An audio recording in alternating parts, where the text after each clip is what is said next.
Minsan, naiisip ko kung kailan matatapos ang araw na ito. Pero sa tuwing pipikit ako, sa tuwing susubukan kong iwasan ang takot, bumabalik lang lahat sa simula. Ako si Mara, 10 taong gulang, at ang buhay ko ay isang paulit-ulit na bangungot. Laging nagsisimula ang araw ko sa tunog ng alarm clock, isang tunog na tila sumisigaw sa akin na bumangon at harapin ang parehong trahedya. Sa bintana, palaging madilim ang langit kahit 6:00 na ng umaga. Ang mga ibon, walang awit. Tahimik ang paligid at ang hangin ay may kakaibang lamig na parang babala. Sa unang pagkakataon na nangyari ito, hindi ko alam kung ano ang mali. Bumangon ako mula sa kama, bumaba sa kusina at nakita si Mama na naghahanda ng agahan. Nakatayo siya sa tabi ng kalan. Nakangiti, pero may lungkot sa kanyang mga mata. Mara, huwag mong kalimutang mag-ingat sa labas, ha? Sabi niya. Ang tinig niya ay palaging may bigat, na parang may alam siya na hindi ko alam. Pagkalabas ko ng bahay, nakita ko ang mga kaklase kong sina Pia at Elmo. Mara, bilisan mo! Malapit na tayo sa eskwelahan. Sigaw ni Pia habang tumatakbo. Sa kabila ng normal na eksena, may nararamdaman akong kakaiba. Parang may kulang. Pagdating namin sa eskwelahan, nagpatuloy ang araw na parang karaniwan. Pero bago magtanghalian, biglang may narinig na kaming malakas na sigaw mula sa labas ng classroom. Tumakbo ang lahat papunta sa bintana. Sa kalsada, may kotse na nawala ng kontrol at bumangga sa sidewalk. Ang sigaw ng isang babae ang bumalot sa paligid. Tumakbo ako palabas, dala ng takot at pag-aalala. Ang nakita ko ay isang batang lalaki na nakahandusay sa lupa, duguan ang ulo. Hindi ko siya kilala, pero ang sakit sa dibdib ko ay parang kilala ko siya. Inabot ko ang kanyang kamay, pero bago ko pa man siya mahawakan, may narinig akong tunog. Isang tunog na parang relo. Tumigil ang lahat. Tumigil ang hangin. Tumigil ang sigaw. Tumigil ang paligid. Pagmulat ko ng mata, bumalik ako sa kwarto ko. Bumalik ako sa simula. Bumalik ang alarm clock. Bumalik ang madilim na langit. Akala ko panaginip lang iyon, pero nangyari muli. At muli. At muli. Sa bawat beses, hindi ko maiwasan ang trahedya. Ang batang lalaki, ang kotse, ang sigaw, lahat ay paulit-ulit. Sa bawat umaga, sinusubukan kong baguhin ang mga desisyon ko. Hindi lalabas ng bahay, hindi pupunta sa eskwelahan, hindi haharap sa trahedya. Pero kahit anong gawin ko, bumabalik lang ako sa simula. Sa ika-5 araw, sinubukan kong kausapin si Mama. Mama, bakit parang paulit-ulit ang araw na ito? Tanong ko, pero ngumiti lang siya na parang wala siyang alam. Sa ika-10 araw, sinubukan kong tawagin si Pia at Elmo para sabihin sa kanila ang nararamdaman ko. Pero tumingin lang sila sa akin na parang baliw. Sa ika-20 araw, tumakbo ako papunta sa aksidente bago pa ito mangyari. Sinubukan kong pigilan ng kotse pero hindi ko kaya. Ang batang lalaki bumagsak pa rin at doon ko natuklasan ang mas masakit na katotohanan. Ang araw na paulit-ulit kong binabalikan ay hindi lang basta trahedya. Ang batang lalaki, siya ang aking kapatid. Bakit hindi ko siya kilala? Bakit hindi ko matandaan? Habang iniisip ko ang sagot, narinig ko ang tunog ng relo. Pagmulat ko ng mata, bumalik ulit ako sa simula. Sa tuwing magigising ako, ang unang tanong sa isip ko ay, ito ba ang araw na magbabago ang lahat? Ngunit sa bawat pagdilat ng aking mga mata, sa kabiguan ko'y pareho pa rin ang tanawin. Ang maaliwalas na langit na unti-unting nagdidilim. Ang mga tao sa paligid na walang kamalay-malay sa trahedya na magaganap. Ang mga siklo ng oras ay tila isang sumpa. Paulit-ulit kong nararanasan ang parehong araw, ang araw ng trahedya. At kahit na alam ko na ang mangyayari, hindi ko pa rin ito mabago. Ako si Lila, ang batang babae na tila nakulong sa isang walang hanggang loop ng isang araw. Sa umagang ito, Nagpasya akong subukan ng bago. Sa halip na pumunta sa paaralan, naglakad ako papunta sa parke kung saan madalas kong makita si Mang Ben, ang matandang nagtitinda ng sorbetes. Sa aking bawat pag-uulit, isa siya sa mga iilang tao na tila may kakaibang pakiramdam sa nangyayari. Bakit hindi ka pumasok, Hija? Tanong niya sa akin habang inaabot ang paborito kong sorbetes, ube na may kaunting leche flan sa ibabaw. Mang Ben, sa tingin niyo ba may magbabago kung hindi ko susundin ang nakasanayan? Tanong ko, umaasa na kahit papaano ay makakuha ng sagot sa kanya. Umiling siya. Ang pagbabago ay hindi palaging nakikita sa ating mga mata. Minsan, nasa puso natin ito. Sa kabila ng araw na paulit-ulit, baka may ibang paraan para masimulan ang pagbabago. Ang mga salitang iyon ay nagbigay sa akin ng pag-asa, bagamat hindi ko pa rin alam kung paano. Sa bawat hakbang ko, papunta sa gitna ng parke, narinig ko ang tawanan ng mga bata, ang huni ng mga ibon, at ang ingay ng mga sasakyan sa kalayuan. Lahat ng ito'y tila musika ng normalidad, ngunit alam kong sa likod nito ay may paparating na bagyo. Sa oras na tanghali na, naglakad ako papunta sa coffee shop kung saan madalas magpunta ang mga kaibigan ko.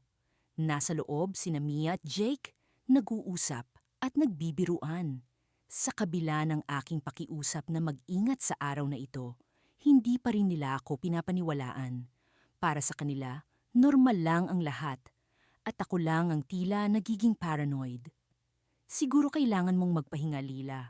Baka stress lang yan, sabi ni Jake habang iniinom ang kanyang kape. Ngumiti ako kahit alam kong walang epekto ang mga salita nila sa akin. Sa loob-loob ko, nais kong iligtas sila mula sa trahedya na paulit-ulit kong nakikita.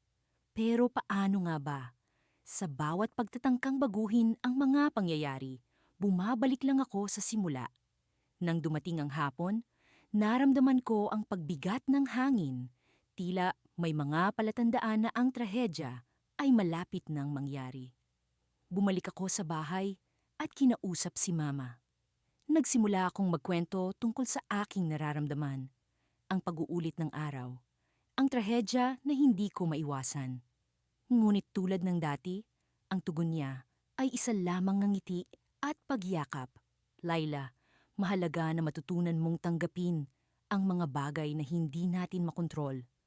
Baka may dahilan kung bakit mo nararanasan ito. Ang mga salitang iyon ay nagbigay sa akin ng bagong pananaw. Baka nga may dahilan ng lahat ng ito. Ngunit ano nga ba? Ang araw na ito ay magiging parehong trahedya. Ang pagsabog ng bus na sinasakyan ng mga kaibigan ko. Ang pagkasira ng buhay ng maraming tao. Hindi ko pa rin ito matanggap. Habang papalapit na ang gabi, naglakad ako sa kalsada. Sinusubukan ng lahat ng paraan para maiwasan ang trahedya. Ngunit sa bawat pagtatangkang baguhin, ang takbo ng mga pangyayari, bumabalik lang ako sa simula. Ngunit sa gabing ito, may kakaibang nangyari. Sa paglapit ko sa lugar ng trahedya, napansin kong may isang batang lalaki na tila nakatingin sa akin mula sa malayo. Hindi ko siya kilala, ngunit ang kanyang tingin ay puno ng pag-unawa. Tila alam niya ang nangyayari. Lumapit siya sa akin at sa kanyang mga mata ay naroon ang isang lihim na hindi ko maintindihan. Lila, hindi ikaw ang nag-iisang nakakaulit ng araw na ito, bulong niya sa akin. May dahilan kung bakit mo ito nararanasan. Sa kanyang mga salita ay naramdaman ko ang kakaibang pag-asa. Sino siya? Bakit niya alam ang nangyayari? Ang twist na ito ay nagbigay ng bagong direksyon sa aking paglalakbay. Ngunit bago ko pa siya matanong, ang oras ay tila bumagal at muli kong narinig ang pamilyar na tunog ng pagsabog. Sa aking pagkagulat, ang araw ay muling bumalik sa simula. Ngunit sa pagkakataong ito, alam kong hindi na ako nag-iisa. May iba pang nakakaalam. At ang kanyang presensya ay maaring maging susi sa aking paglabas, sa walang katapusang loop na ito. Simula nang magising ako, sa parehong araw na paulit-ulit, natutunan kong tanggapin ang kawalan ng kasiguraduhan. Ang bawat pag-ulit ay parang isang pag-akyat sa bundok na paulit-ulit kong binabalikan, ngunit hindi ko kailanman natatanaw ang tuktok. Ang araw na ito, ang huling araw ni Mama, ay parang isang sirang plakang patuloy na tumutugtog. Hanggang ngayon, wala akong ideya kung bakit ako ang naiwang nakakakulong sa siklo ng trahedya. Ngunit sa araw na ito, ang ika-103 na ulit, may nangyari na kakaiba. Nagising ako sa parehong oras, 6:30 ng umaga. Ang tunog ng alarm clock ni Mama ang unang naririnig ko. Kasunod ang tunog ng kutsarang humahalo sa tasa ng kape. Naglalakad ako papunta sa kusina at tulad ng inaasahan, naroon si Mama. Nakasuot ng kanyang paboritong asul na duster. Ngumiti siya sa akin tulad ng laging ginagawa. Pero may kakaiba sa ngiti niya ngayon. Para bang alam niyang may hindi tama. Magandang umaga, anak, bati niya. Magandang umaga, Ma. Sagot ko, pilit na itinatago ang lungkot. Hindi ko na siya magawang titigan ng matagal. Alam kong mamaya, sa bandang 3:00 ng hapon, babangga ang kotse niya sa isang truck sa kalsada. At tulad ng dati, hindi ko siya mapipigilan. Sa dami ng beses kong sinubukang baguhin ang takbo ng araw na ito, lahat ay nauuwi sa parehong resulta. Kapag sinubukan kong pigilan si Mama sa pag-alis, nagagalit siya o kaya'y natutulak ko siyang magmadali. Kapag sinubukan kong sumama sa kanya, palaging may nangyayaring hindi inaasahan. At sa huli, pareho kaming nauuwi sa kapahamakan. Ang araw na ito ay tila nakatakdang mangyari at kahit anong gawin ko, hindi ko ito mabago. Ngunit nang maglakad ako papunta sa sala, may napansin akong bago. Ang lumang grandfather clock na nakatayo sa gilid ng dingding, isang bagay na halos hindi ko pinapansin sa mga nagdaang ulit, ay gumagalaw. Ang mahabang pendulum nito, na dati laging nakatigil, ay biglang umindayog. Dahan-dahan ito, ngunit sapat na upang makuha ang aking atensyon. Lumapit ako. Sa ilalim ng orasan, nakita ko ang isang maliit na pinto na dati kong inakalay bahagi lang ng disenyo. Ngayon, tila may humihila sa akin upang buksan ito. Nang idampi ko ang aking mga daliri sa kahoy na pinto, bigla itong bumukas at tumambad sa akin ang isang kawili-wiling tanawin. Isang maliit na kahon na gawa sa salamin na may parang pira-pirasong orasan sa loob. Anong ginagawa mo, anak? Tanong ni Mama mula sa likuran ko. Agad akong tumayo at itinago ang aking inisyal na pagtatangka na galawin ang salamin. Wala, Ma. Tinitingnan ko lang ang orasan. Ngumiti ulit siya, ngunit ngayon parang may lungkot sa kanyang mga mata. Alam mo ba, ang orasan na yan ay isang regalo noong ikinasal kami ng papa mo. Pero simula nang mawala siya, hindi ko na nagawang ipaayos. Parang, mas mabuti na ang ganito. Laging nakatigil. May kirot akong naramdaman. Matagal nang namatay si Papa at sa bawat araw na inuulit ko, nararamdaman ko ang bigat ng pagkawala niya. Ngunit ngayon, may kakaibang pakiramdam na gumugulo sa akin. Bakit gumalaw ang pendulum? Bakit parang may enerhiyang bumubulong sa akin mula sa loob ng orasan? Nang umalis si Mama upang maghanda, bumalik ako sa grandfather clock. Kinuha ko ang salamin na kahon. Sa loob nito, napansin ko ang isang piraso ng papel na nakatiklop. Nang buksan ko ito, halos lumundag ang puso ko sa nakita. Sa bawat pag-ulit, may pahiwatig. Hanapin ang kabiyak ng orasan. Ito ang susi. Kabisado ko na ang araw na ito, ngunit wala akong ideya kung ano ang ibig sabihin ng piraso ng papel. Kabiyak ng orasan? Ano ang hinahanap ko? At bakit ngayon lang ito lumitaw? Habang tumatakbo ang oras, sinubukan kong alamin kung ano ang kahulugan ng mensahe. Nang magpaalam si Mama upang pumunta sa bayan, sinubukan ko siyang pigilan tulad ng dati. Ngunit gaya ng inaasahan, hindi siya nakinig. Naiwan akong mag-isa sa bahay, hawak ang piraso ng papel. 3:00 na. Narinig ko ang tunog ng sirena mula sa labas. Ang parehong tunog na naririnig ko sa bawat pagtatapos ng araw. Hindi ko na kailangang tumingin upang malaman na nangyari na naman ang trahedya. Umupo ako sa sahig ng sala, hawak ang salamin na kahon, at napansin kong may tila kumikislap sa likod nito. Pag-ikot ko sa kahon, may isang maliit na susi na nakatago sa ilalim. Hindi ko ito napansin kanina. Agad kong kinuha ang susi at tumayo. Ang grandfather clock ba ang pinapahiwatig nito? Nilapit ko ang susi sa maliit na pinto ng orasan. At sa sandaling isinuksok ko ito, bumukas ang isang mas malalim na bahagi ng mekanismo. Sa loob, may isang nakasulat ulit na mensahe. Ang iyong oras ay hindi isang parusa, ngunit isang pagkakataon. May mga bagay na hindi mo pa natutuklasan. Bago ko pa maintindihan ang kahulugan nito, bigla akong nakarinig ng tunog, isang malakas na pagkalansing ng gears. Ang pendulum ay gumalaw ng mas mabilis, at ang buong paligid ko ay nagsimulang magbago. Ang sala, ang orasan, ang araw, lahat ay tila bumaluktot sa espasyo. Pagmulat ko ng mata, hindi na ako nasa bahay. Nasa gitna ako ng kalsada, eksakto kung nasaan ang aksidente. Ngunit sa halip na makita si Mama sa loob ng kotse, nakita ko ang sarili ko. Nakaupo sa driver's seat. At doon ko naisip, ako ang nasa kotse. Ako ang dahilan ng trahedya. Muli akong nagising sa parehong araw.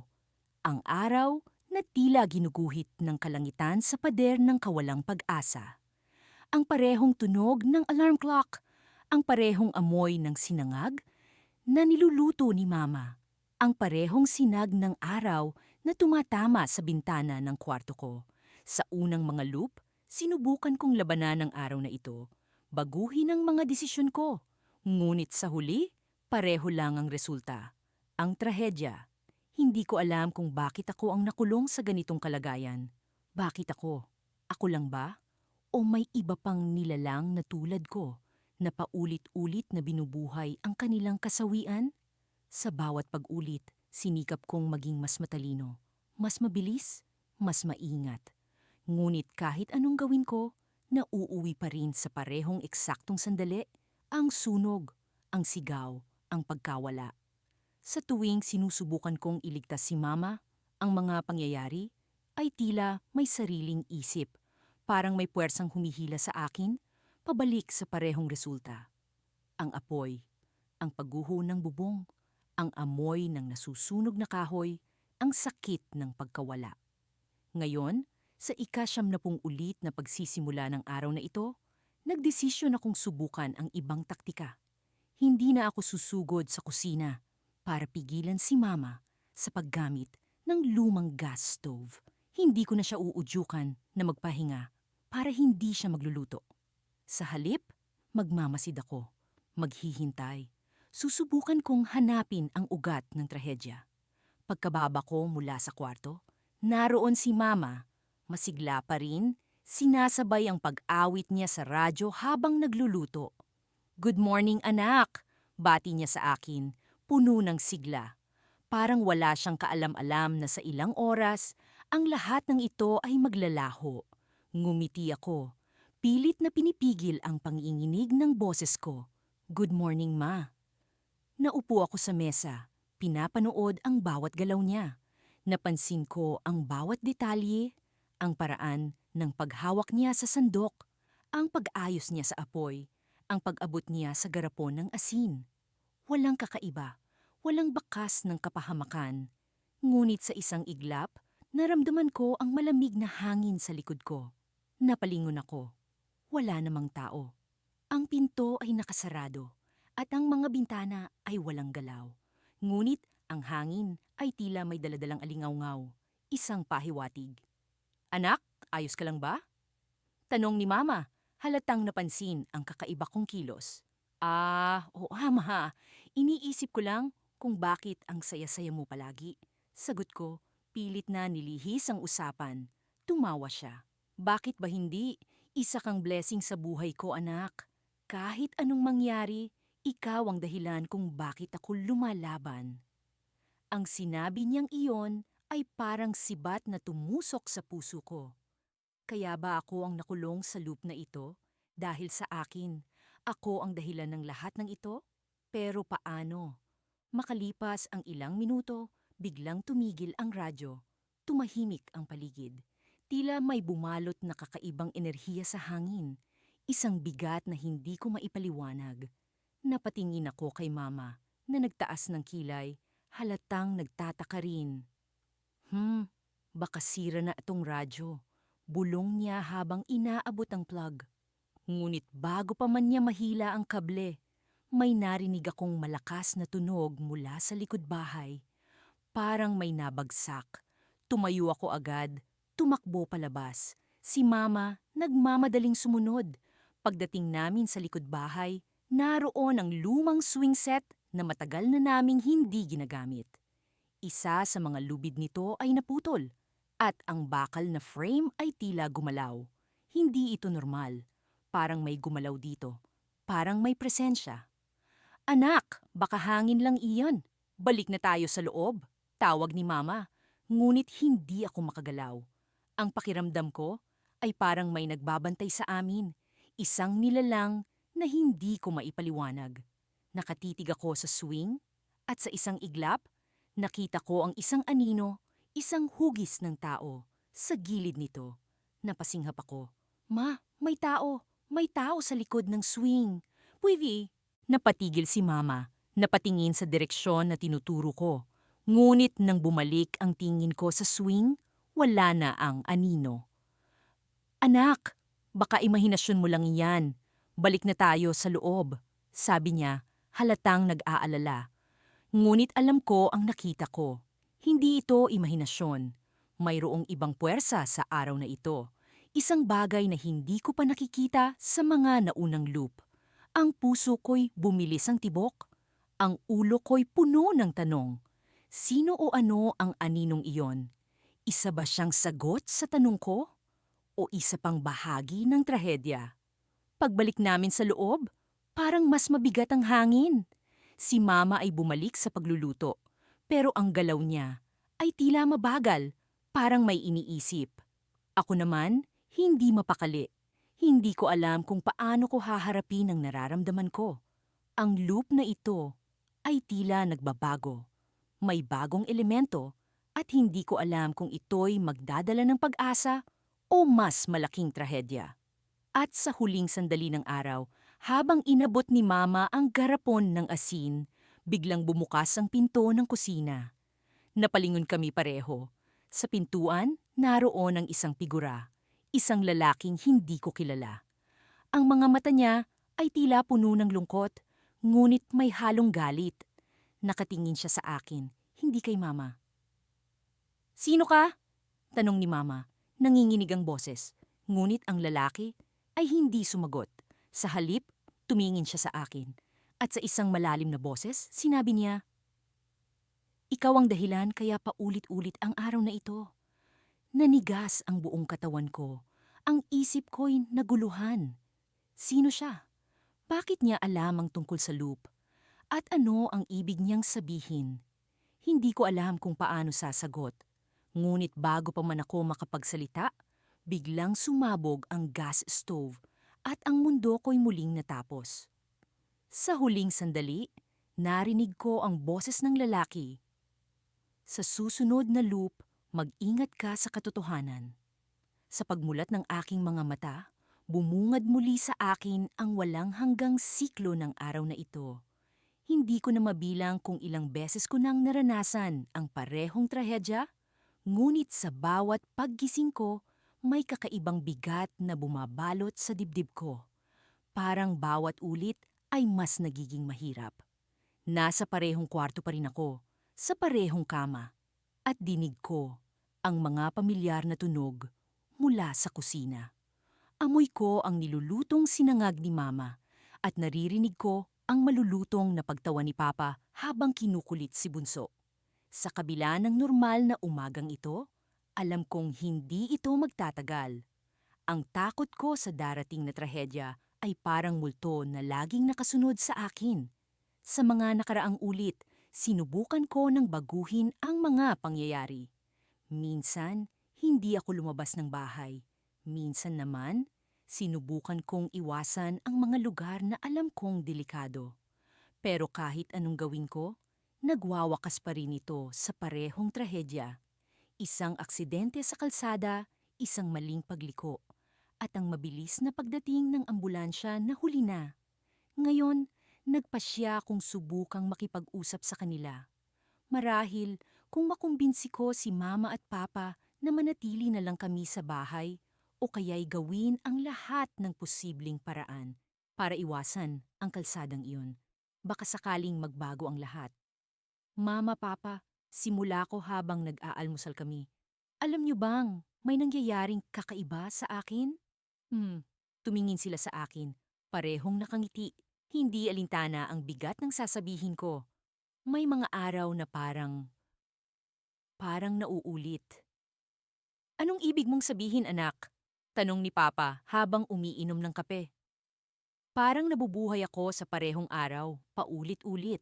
Sagot ko. At lagi itong nagtatapos sa isang aksidente. Baka pwedeng manatili na lang tayo dito ngayong araw. Tumingin si Mama sa akin. Ang mga mata niya puno ng pagmamalasakit. Anak, baka nananaginip ka lang, sabi niya.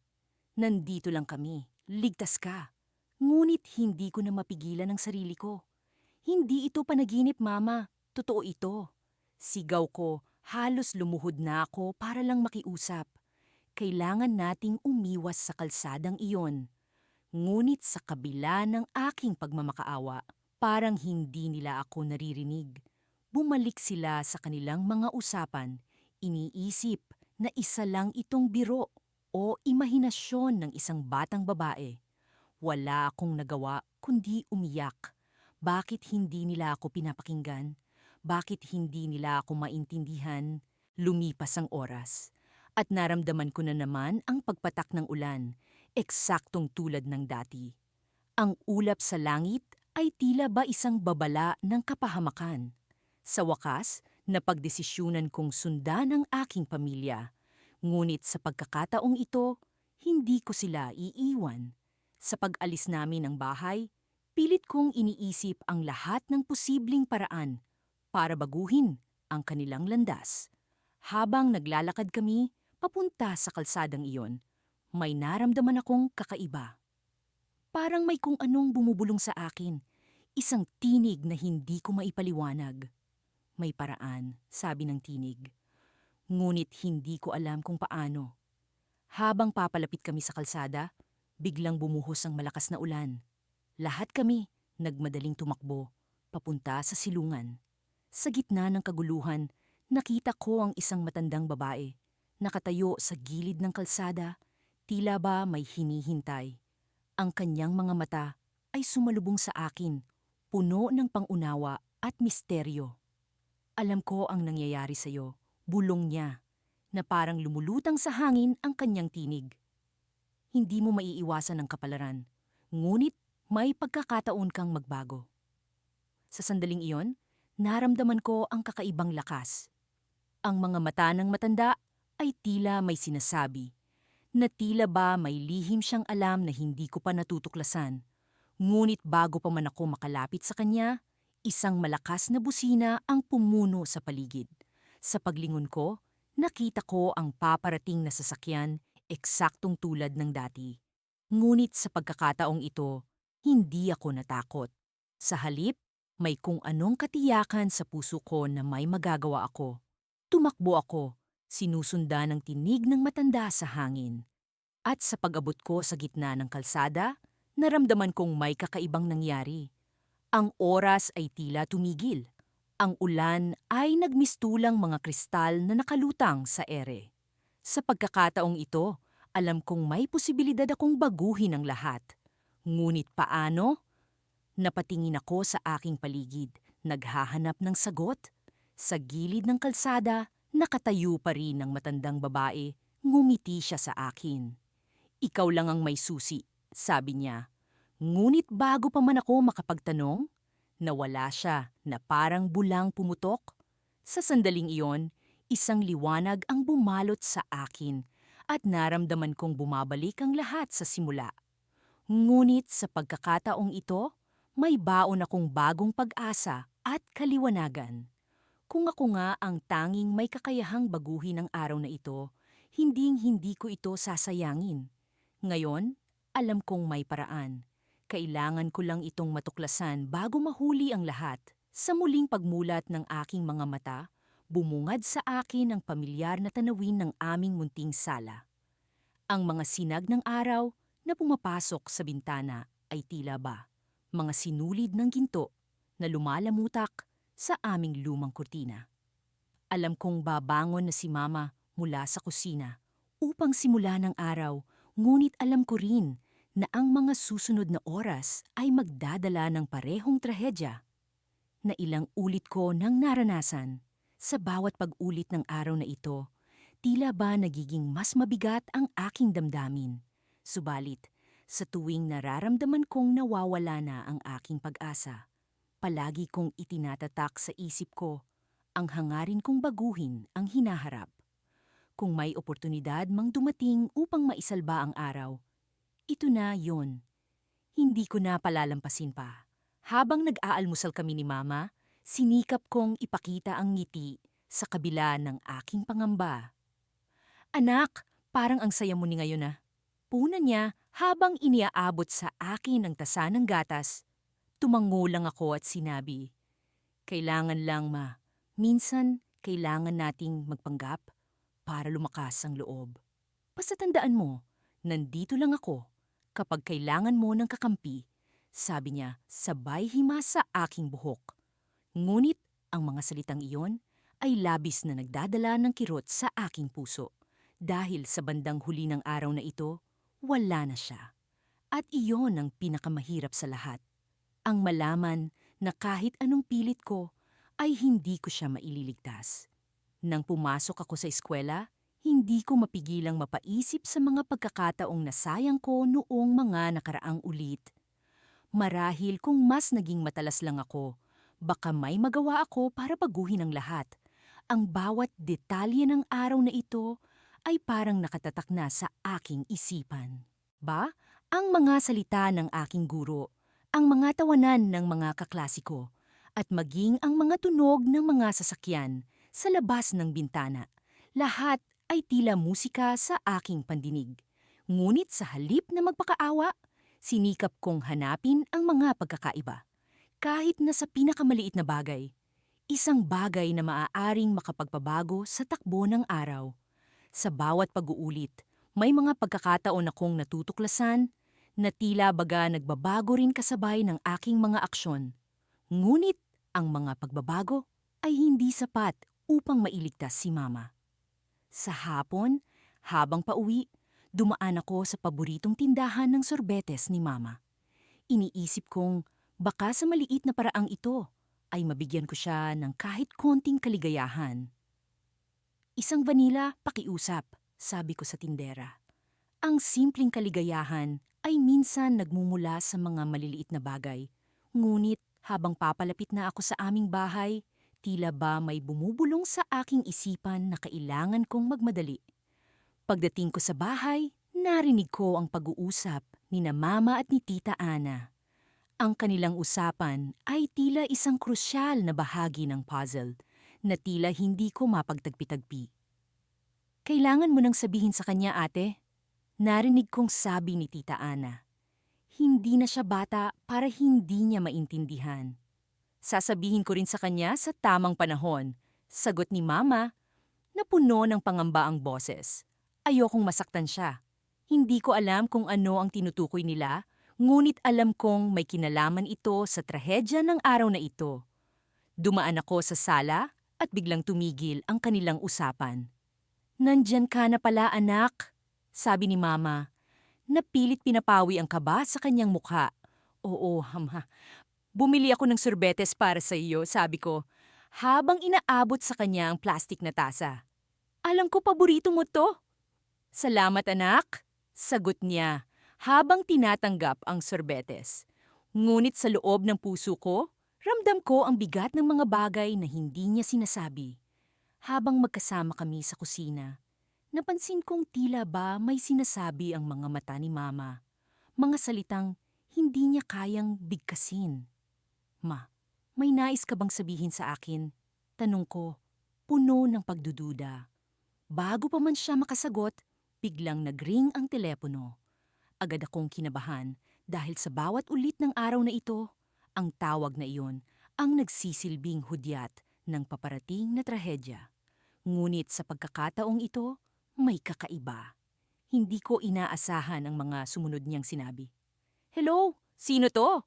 Sagot ni Mama. Biglang nagbago ang kanyang ekspresyon. Mula sa tensyonado ay naging puno ng pagtataka.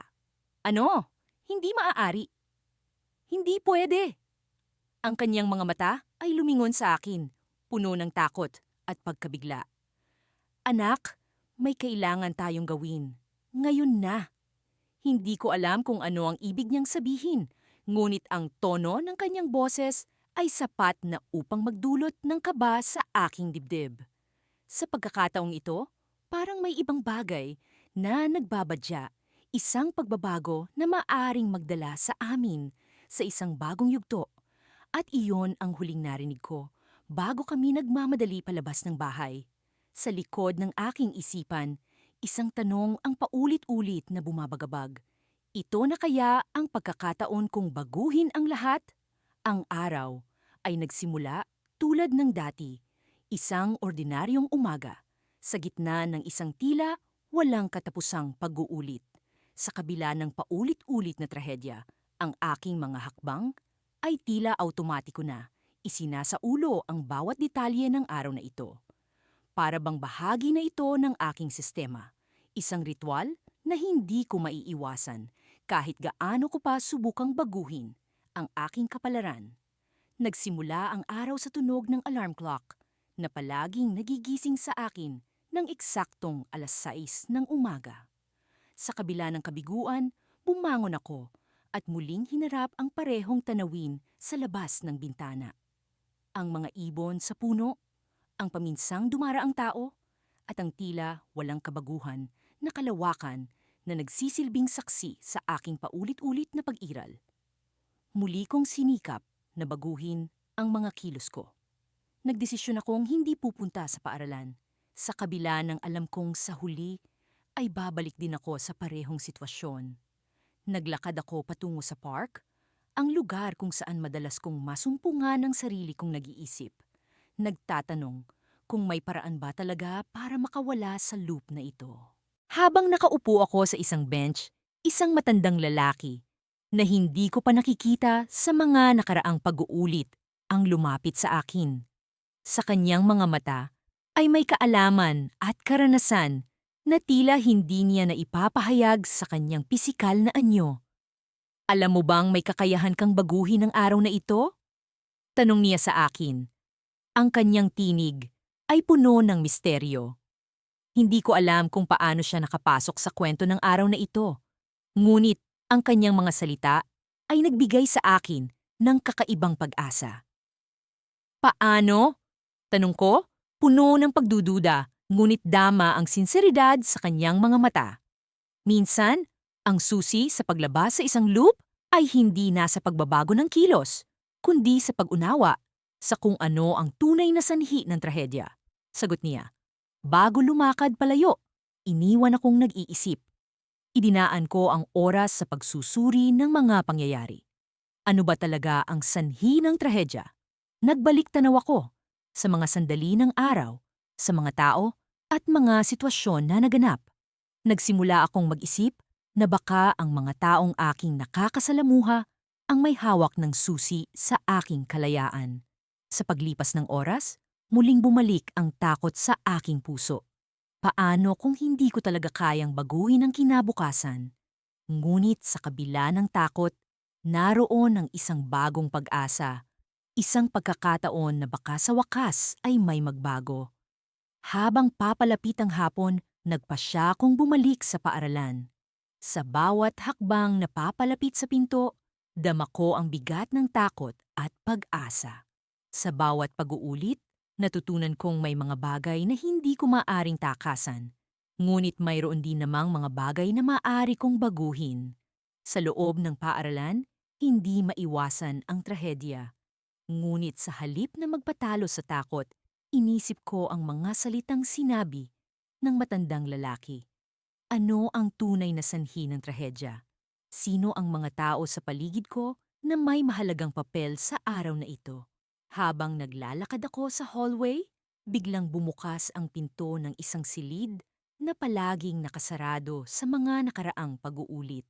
Sa loob nito ay naroon ang isang batang lalaki na palaging nasa gilid ng mga pangyayari. Hindi ko siya gaanong napapansin, ngunit sa ngayon ay tila siya ang sentro ng lahat ng ito. Nagsimula kaming mag-usap at sa kanyang mga salita ay natuklasan ko ang isang lihim na matagal nang nakatago. Siya pala ang may hawak ng susi sa kung bakit paulit-ulit ang trahedya, ang kanyang mga desisyon at ang kanyang kwento, ang dahilan kung bakit nagkakaroon ng loop na ito. Ikaw lang ang makakapagbago ng lahat, sabi niya. Ang kanyang tinig ay puno ng pag-asa at pag-aalala. Pero kailangan mong malaman kung ano ang dapat mong gawin.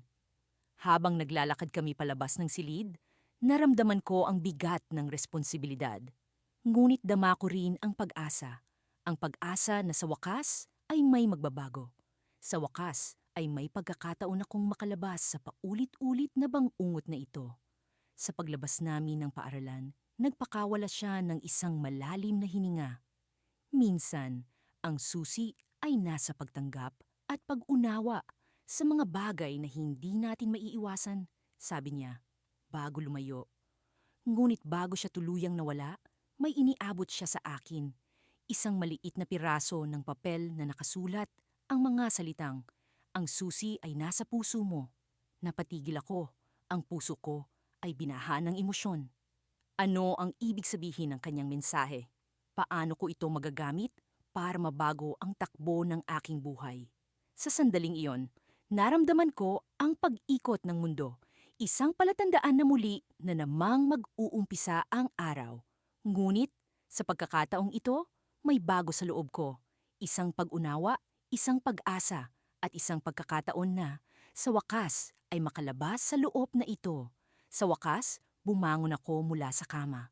Sa isang araw na paulit-ulit na nagbabalik sa akin. 7 araw na ang nakalipas simula nang magsimula ang kakaibang siklo na ito. At sa tuwing gumising ako, wala akong ibang nadarama kundi ang takot at pangamba. Ang trahedya ay palaging nasa dulo ng araw at kahit anong gawin ko, hindi ko ito mapigilan. Ngunit ngayon, may kakaiba akong nararamdaman. Isang uri ng pag-asa na pilit kong hinahanap. Nagsimula ang lahat sa simpleng araw na ito. Ang araw ay sumisikat at ang liwanag nito ay tila isang pangako ng bagong simula. Ngunit alam kong hindi iyon totoo. Ang mga tao sa paligid ko ay parang mga anino na walang kamalay-malay sa paulit-ulit na siklo. Si nanay ay nagluluto ng agahan at si itay naman ay naghahanda para sa trabaho. Ang kapatid kong si Leo ay abala sa pag-ayos ng kanyang bag para sa eskwela. Sa paglipas ng oras, sinubukan kong baguhin ang ilang bagay. Sinabi ko kay nanay na huwag na siyang magluto ng parehong ulam. Sinubukan kong kumbinsihin si itay na manatili sa bahay. Ngunit ang mga salita ko ay walang epekto. Parang hindi nila ako naririnig. O baka naman ako ang hindi nakaririnig sa kanila. Parang nakulong ako sa isang pelikula kung saan ako lang ang nakakaalam ng script. Habang papalapit ang tanghali, naramdaman kong kailangan kong makahanap ng sagot. Pumunta ako sa eskwela at gaya ng dati, ang lahat ay tila normal. Ang mga kaibigan ko ay nagtatawanan at masayang nagkukwentuhan, ngunit parang may kulang. May mga tanong na hindi nasasagot. Mga pangarap na hindi natutupad. Ako'y naupo sa likod ng silid-aralan, Sinusubukang intindihin ang nangyayari. Sa klase, habang nagtuturo si Ginoong Santos, isang bagay ang pumukaw sa aking pansin. Ang kanyang mga salita ay tila may kahulugan na hindi ko pa natutuklasan. Ang kasaysayan ay hindi lamang nakaraan, wika niya. Ito ay bahagi ng ating kinabukasan. Bigla akong nagkaroon ng ideya. Paano kung ang siklo na ito ay hindi lamang tungkol sa trahedya? Paano kung may mas malalim na dahilan kung bakit ito nangyayari? Pagkatapos ng klase, nagdesisyon akong bumalik sa bahay ng aking lola. Matagal na mula nang huli ko siyang makita, ngunit sa kanyang kwento, palaging mayroong bahagi ng nakaraan na tila may koneksyon sa akin. Pagdating ko sa bahay, sinalubong ako ng kanyang matamis na ngiti. "Anong nagdala sa'yo rito, anak?" Tanong niya. Sinabi ko sa kanya ang tungkol sa siklo, ang paulit-ulit na trahedya. Hindi siya nagulat. Sa halip, nagkwento siya tungkol sa kanyang kabataan, kung paano siya minsang nakaranas ng isang kakaibang karanasan. Ang mga bagay na hindi natin maipaliwanag ay may dahilan, sabi niya. Kung minsan, kailangan nating bumalik sa nakaraan para mahanap ang sagot. Sa kanyang mga salita, naramdaman kong may pag-asa. Siguro, hindi ko pa lubos na nauunawaan ang aking papel dito. Siguro, ang trahedya ay hindi lamang isang wakas, kundi isang simula. Nang ako'y umalis sa bahay ni Lola, nakaramdam ako ng kakaibang lakas. May kailangan akong gawin, may kailangan akong baguhin, ngunit hindi ko pa alam kung ano iyon. Habang bumabalik ako sa eskwela, naramdaman kong may kakaibang presensya, parang may kung sino na sumusunod sa akin. Nang ako'y lumingon, nakitang ko ang isang batang lalaki, nakasuot ng damit na hindi ko pa nakikita sa nakaraan. Ang kanyang mga mata ay may kislap na tila pamilyar, ngunit hindi ko matukoy. "Hindi ka nag-iisa," sabi niya, kasabay ng isang ngiti. Sa kanyang mga salita, naramdaman kong may twist na hindi ko inaasahan. Sino siya? Paano niya nalalaman ang tungkol sa aking siklo? Ang oras ay tila bumagal, at sa sandaling iyon, alam kong may pagbabagong mangyayari. Kung siya ang susi sa aking kaligtasan, kailangan kong malaman ang kanyang kwento. Ang araw ay nagtatapos, ngunit hindi pa tapos ang aking laban. Sa pagdating ng gabi, sa kaliwanagan ng buwan, alam kong may bagong simula sa loob ng siklo. Ang trahedya ay hindi na lamang isang wakas, kundi isang pinto, patungo sa hindi ko pa natutuklasang landas. Sa likod ng bawat pag-ulit, may pag-asa. Ngunit sa likod ng bawat pag-asa, may misteryo na naghihintay na matuklasan. Ako si Mia, at sa wala ng katapusan, patuloy kong nararanasan ang parehong araw na puno ng trahedya. Sa bawat pagsikat ng araw, bumabalik ako sa simula, sa parehong eksena, kung saan ang lahat ay nag-uumpisa. Ngunit sa araw na ito, sa ikasiyam na ulit, nararamdaman kong may kakaibang mangyayari. Sa kabila ng paulit-ulit na senaryo, natutunan ko na ang bawat detalye ng araw na ito. Alam ko kung saan babagsak ang baso sa kusina, kung kailan tatawag ang aking guro para itanong ang tungkol sa proyekto, at kung paano eksaktong mangyayari ang trahedya. Ngunit sa araw na ito, nagpasya akong baguhin ang aking diskarte.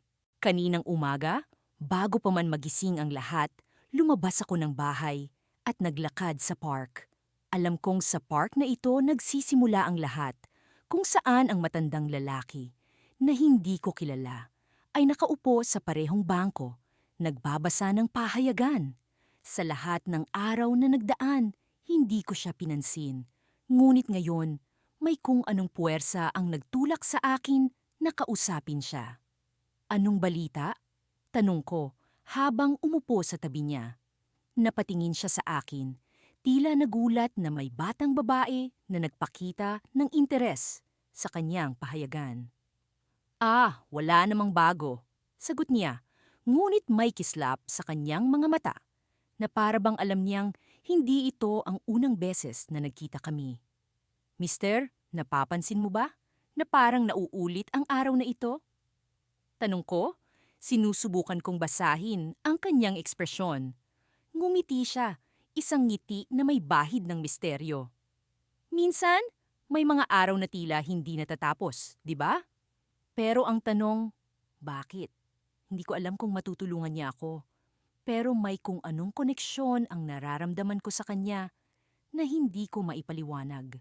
Sa paglipas ng mga oras, nagkwentuhan kami tungkol sa buhay, sa mga pangarap, at sa mga takot. Sa kabila ng kanyang edad, ang kanyang mga mata ay puno ng kabataan na para bang siya rin ay naiipit sa isang siklo. Nang magtanghali, nagpasya kong bumalik sa bahay. Alam ko na sa oras na ito, magsisimula na ang trahedya. Ngunit sa halip na magmadali upang pigilan ito, naglakad ako sa paligid ng bayan. Sa bawat hakbang, sinusubukan ko pa ring hanapin ang posibleng solusyon sa siklong ito. Habang naglalakad ako, nakakita ako ng isang tindahan ng laruan na hindi ko napansin noon. Sa labas, may nakasulat na lahat ay maaaring magbago. Pumasok ako sa loob at natagpuan ko ang sarili kong nag-iisa maliban sa isang matandang babae na nagbabantay sa mga laruan. Naghahanap ka ba ng isang bagay na espesyal? Tanong niya at ang kanyang tinig ay may halong pag-asa. Sa totoo lang, hindi ko alam, sagot ko habang tinitingnan ng mga laruang nakatambak sa mga istante. Habang nagkukwentuhan kami, sinabi niya ang isang bagay na hindi ko inaasahan. Minsan, hindi sa pagbago ng mga pangyayari makakahanap ng kalayaan, kundi sa pag-unawa kung bakit sila nagaganap. Sa paglabas ko ng tindahan, dala ko ang mga salitang iyon. Bumalik ako sa park kung saan naroon pa rin ang matandang lalaki. Sa pagkakataong ito, ngumiti siya sa akin na para bang alam niyang bumalik ako para sa kasagutan. Mia, tawag niya, gamit ang pangalan ko. Ngayon ko lang napansin na alam niya ito. Ang araw na ito ay hindi isang sumpa, kundi isang pagkakataon. Napaisip ako sa kanyang sinabi. Sa bawat pag-uulit, natutunan kong palalim ang mga detalye, mga emosyon, at ang bawat tao na parte ng araw na iyon. Sa kabila ng trahedya, natutunan kong pahalagahan ang mga mumunting sandali na sa unang tingin ay walang halaga. Ngunit bago pa man ako makapagtanong kung sino siya, nagising ako. Sa parehong araw, sa parehong eksena, ngunit may kakaibang kislap sa aking mga mata. Sa pagkakataong ito, alam ko na kung ano ang dapat kong gawin. Habang tumatakbo ang oras, unti-unti kong naiintindihan ang kahulugan ng mga salitang binitawan ng matandang lalaki. Hindi ko alam kung paano, ngunit alam ko na sa araw na ito may mangyayaring naiiba. Sa kabila ng trahedya, may pag-asa. Ngunit sa kabila ng lahat, sa dulo ng araw, isang bagay ang naganap na hindi ko inaasahan. Isang piraso ng alaala na hindi bahagi ng araw na ito. Sa pagpasok ng gabi, sa kabila ng pagod, isang lihim ang nagbukas sa akin. Isang alaala mula sa hinaharap.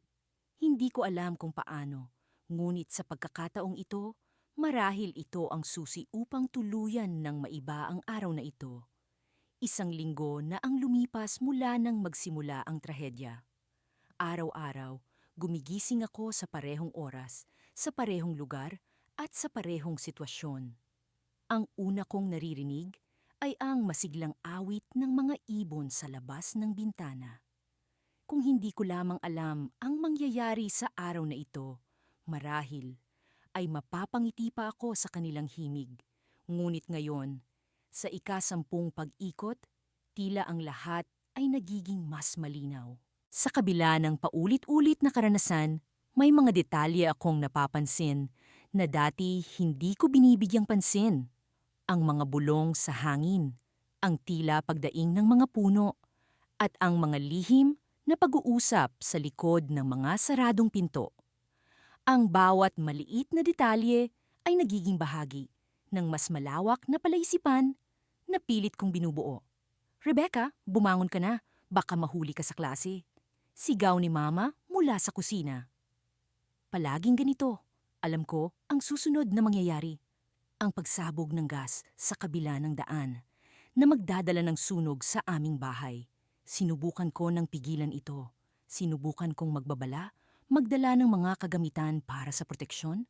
At kahit na tumakas, ngunit sa huli, palaging nauuwi sa parehong resulta.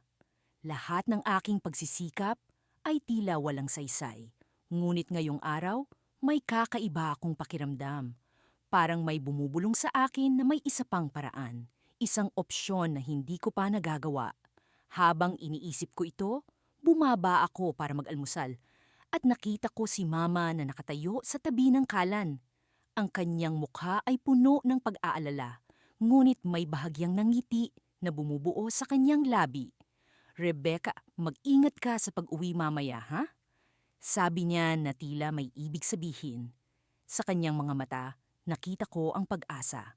Bawat araw na nabubuhay ako sa parehong trahedya, palagi kong naiisip na ako lang ang may alam na ito'y mauulit. Pero sa mga mata ni Mama, tila may kaalaman din siya. Isang pag-unawa na hindi namin pinapag-usapan, ngunit nararamdaman. Habang naglalakad ako papunta sa paaralan, iniisip ko ang kanyang sinabi. Mag-ingat sa pag-uwi. Ang simpleng babalang ito ay nagdala ng bagong pag-asa sa aking puso. Sa paaralan, lahat ay normal. Ang ingay ng mga estudyante, ang tunog ng kampanilya, at ang walang katapusang leksyon na tila walang kabuluhan sa gitna ng krisis na dinaranas ko. Ngunit sa likod ng bawat tawanan at bulungan, naririnig ko ang tahimik na pagmamakaawa ng oras. Ang pakiramdam na ang bawat segundo ay mahalaga at ang bawat hakbang ay may direksyon. Sa bawat oras na lumilipas, pakiramdam ko ay palapit na ako sa isang mahalagang tuklas. Pagdating ng hapon, tumayo ako sa labas ng paaralan, iniisip ang susunod na hakbang. Sa nakaraang mga pag-ikot, sinubukan kong maghintay, magmadali, at kahit na mag-iba ng landas pauwi.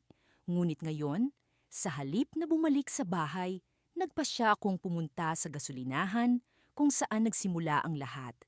Hindi ko alam kung ano ang hinahanap ko, ngunit may puwersang nagtutulak sa akin na pumunta roon.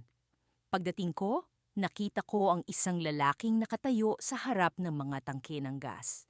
Nakasuot siya ng unipormeng pangmanggagawa. Ngunit ang kanyang mga mata ay puno ng pag-aalala. Parang may alam siya na hindi ko alam. Lumapit ako sa kanya at sinubukan kong magtanong. Ngunit bago pa man ako makapagsalita, bigla niyang sinabi, "Alam mo ba kung ano ang mangyayari?" Nagulat ako. Paano niya nalalaman? At bakit tila siya rin ay natatakot? Ito ang ika-10 beses na nandito ka. Dagdag niya na ikinagulat ko. Paano niya nalalaman ang tungkol sa mga pag-ikot na ito? Hindi ko alam kung paano ko siya sasagutin. Ngunit bago pa man ako makapag-isip, nagpatuloy siya. May paraan para makaligtas, pero kailangan mong magtiwala.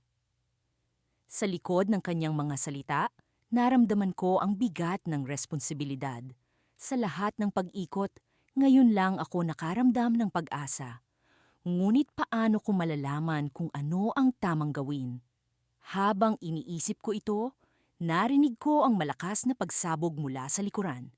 Ang oras ay naglaho at muling bumalik ako sa simula.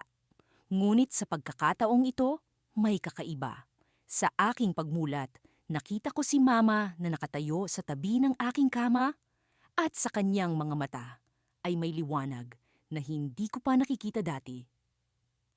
"Rebecca, oras na para malaman mo," sabi niya habang inaabot ang isang lumang larawan mula sa kanyang bulsa.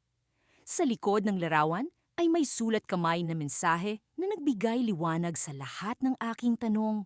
At doon, sa isang iglap, naintindihan ko na ang lahat. Ngunit ang tanong ay, paano ko ito gagamitin para wakasan ang trahedya?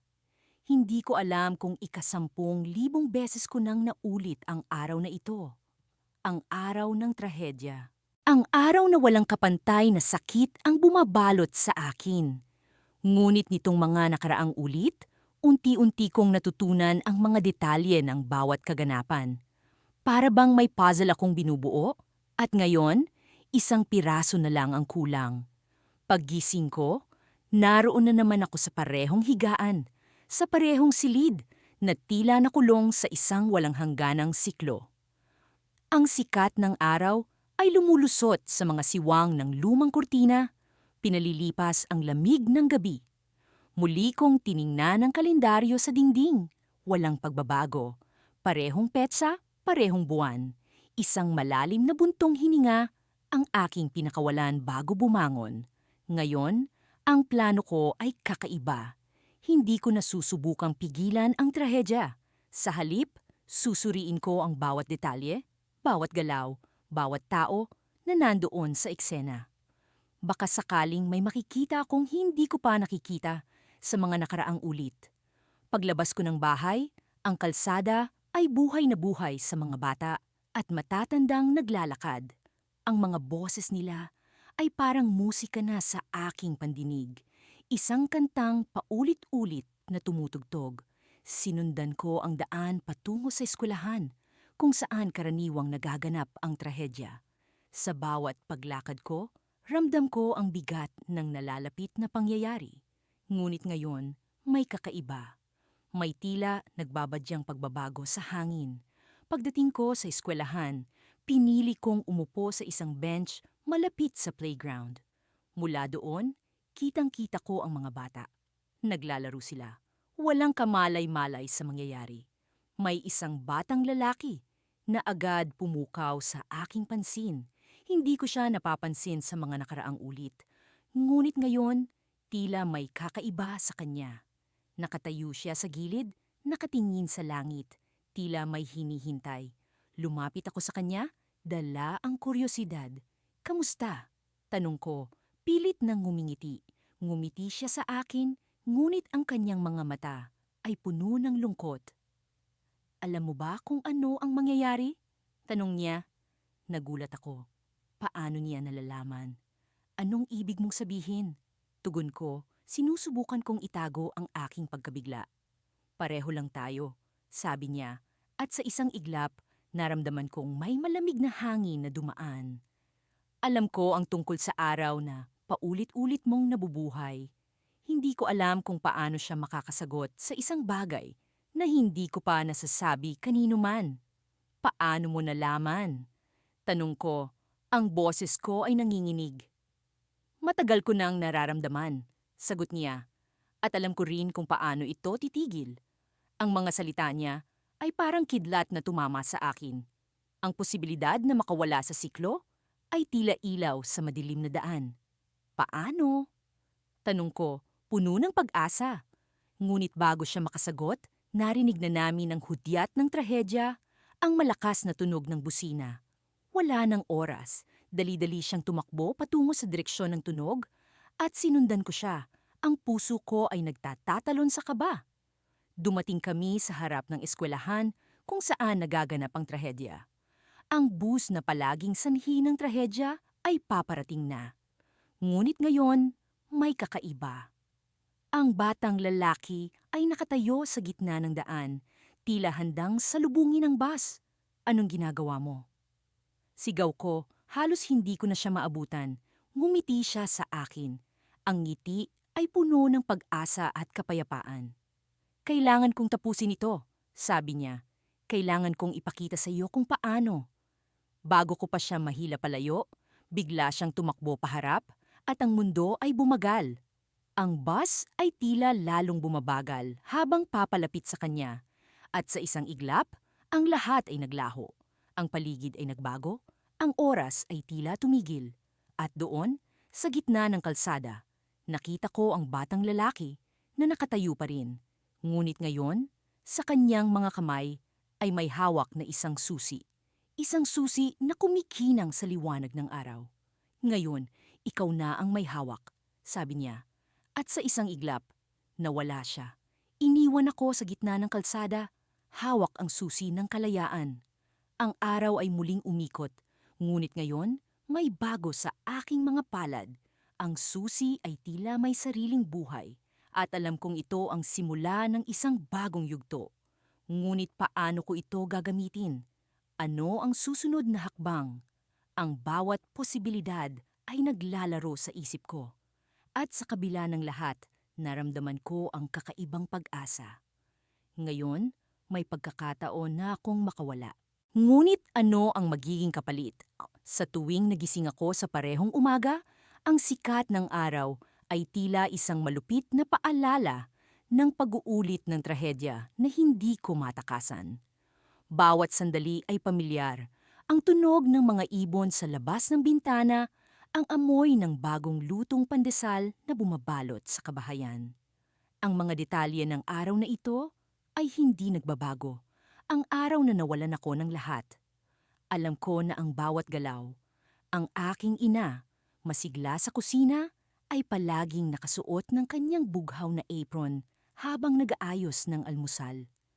Ang aking ama, abala sa pagbabasa ng dyaryo, ay hindi pansin ang mga munting bagay na parating nagiging sanhi ng aming munting pagtatalo.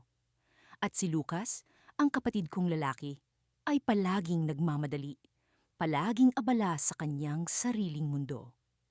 Ang mga piraso ng aming buhay ay tila perpekto, ngunit alam ko na sa loob ng ilang oras, ang lahat ay magbabago. Sa unang ilang araw ng pagkaulit, sinubukan kong baguhin ang mga pangyayari. Sinikap kong pigilan si Lucas sa pag-alis ng bahay. Hiniling kong huwag munang umalis sina mama at papa. Ngunit sa bawat pagsubok, sa bawat pagbabago, ang trahedya ay nanatiling hindi maaaring maiwasan. Hindi ko maintindihan kung bakit. Pero sa tuwing sumapit ang 3:00 ng hapon, isang aksidente ang magaganap na magdadala ng wakas sa aming pamilya. Ngayon, sa ika-12 ulit ng araw na ito, nakaupo ako sa tabi ng bintana, pinagmamasdan ng mga tao sa labas. Parang isang pelikula na paulit-ulit kong pinapanood. Alam ko na kung ano ang mangyayari, ngunit may isang bagay na nagbago. Sa paglipas ng mga araw, nakapansin ako ng kakaibang detalye na hindi ko dati napapansin. Isang batang lalaki na nakatayo sa kabilang kalsada, palaging naroroon, palaging nakatingin sa akin. Sa unang tingin, naisip ko na siya ay bahagi lamang ng unchanging background. Ngunit sa tuwing tinitignan ko siya, may kakaibang kilabot na gumagapang sa aking balat. Ang kanyang mga mata ay tila puno ng kaalaman na parang alam niya ang nangyayari sa akin. Sa ika-12 araw, nagkaroon ako ng tapang na kausapin siya. Lumabas ako ng bahay, naglakad papunta sa kanya. "Ikaw," sabi ko, "ano ang ginagawa mo rito? Bakit parati kang nandyan?" Hindi siya nagsalita, ngunit sa kanyang mga mata, nakita ko ang isang uri ng pag-unawa na hindi ko maipaliwanag. Ako ang tanging nakakaulit ng araw na ito. Bulong ko, inaasahan na. Sa wakas ay may makikinig. Paulit-ulit kong nasasaksihan ng trahedya. Hindi ko na alam ang gagawin. Sa wakas, nagsalita siya.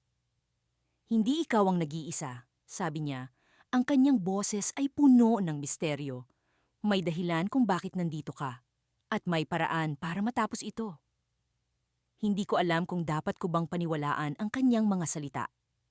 Ngunit sa unang pagkakataon, may naramdaman akong pag-asa. "Paano?" tanong ko, desperado para sa kasagutan. "May kailangan kang makita," sagot niya, at sa kanyang mga mata, nakita ko ang isang imahe, isang lugar na hindi ko pa napupuntahan, isang piraso ng puzzle na hindi ko pa naiisip. May isang bagay na nawawala sa kwento mo. Habang nag-uusap kami, naramdaman ko ang pagkamadali ng oras. Ang 3:00 ay papalapit. At sa kabila ng aking pag-uusap sa batang ito, alam ko na ang trahedya ay muling magaganap. Ngunit sa pagkakataong ito, may kakaibang pakiramdam na bumalot sa akin. Isang bagong pag-asa, isang bagong simula. Sumama ka sa akin, sabi niya. Inaabot ang kanyang kamay. May oras pa. At sa kanyang mga salita, napagtanto ko na ang ika-12 pag-ulit ay hindi lamang isang pag-uulit. Isa itong simula ng isang bagay na mas malaki, isang hakbang patungo sa pag-unawa, sa misteryo na bumabalot sa araw na ito. Hindi ko alam ang kahihinatnan, ngunit alam ko na kailangan kong malaman ang nawawalang piraso ng aking kwento. Sa pag-abot ko sa kanyang kamay, naramdaman ko ang isang kakaibang lakas. Isang lakas na hindi ko pa nararamdaman sa kahit anong pag-uulit ng araw. Sa wakas, nagkaroon ako ng pag-asa na maaari kong baguhin ang aking kapalaran. Ngunit sa likod ng aking isipan, isang tanong ang patuloy na gumugulo. Sino siya? At ano ang tunay na dahilan kung bakit siya narito sa araw na ito? Sa paghawak namin ng kamay, ang paligid ay tila nagbago. Ang oras ay tila bumagal. At sa kabila ng takot at pag-aalinlangan, naramdaman ko ang simula ng wakas ng aking pagkakulong sa araw na ito. Ngunit ang tanging tanong ay, ano ang mangyayari kung matapos na ang araw na ito?